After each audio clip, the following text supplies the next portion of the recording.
En ce qui concerne la femme en grossesse, la femme qui allait, il y a deux avis des oulémas.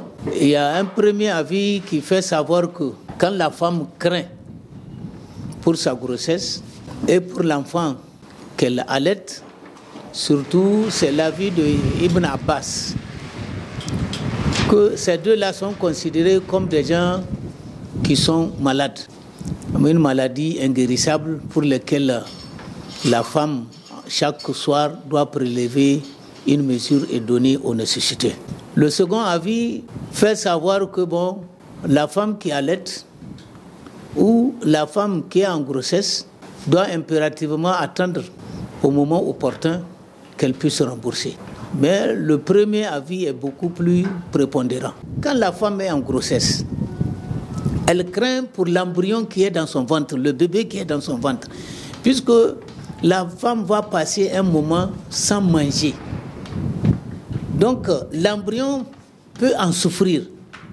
C'est pour cela qu'on demande à la dame de ne pas jeûner. Et que pour le premier avis, je disais que selon Ibn Abbas, elle doit prélever une mesure chaque soir. Le second avis dit non, d'attendre jusqu'à ce qu'elle soit aussi totalement libre maintenant pour rembourser. Mais elle peut toutefois essayer de voir s'il y a une possibilité de jeûner ou pas. Mais oui, c'est ça. Il dit quand elle craint, quand déjà il y a un danger, donc il faut arrêter. Puisque l'islam est venu pour protéger l'humanité et non pas pour faire souffrir. La dame qui voit ses règles ou bien la femme qui vient d'accoucher, une fois qu'il y a la présence du sang, directement la femme doit arrêter de prier, de jeûner, jusqu'à ce qu'elle se purifie. Quand elle est pure, maintenant, elle rembourse le nombre de jours au cours desquels elle était impure, c'est-à-dire au cours desquels elle voyait ses règles ou bien les lochis. Si c'est une débutante, donc maintenant, elle fait par comparaison. Une femme qui est à côté d'elle, qui peut-être, elle voit ses règles 5 jours ou une semaine.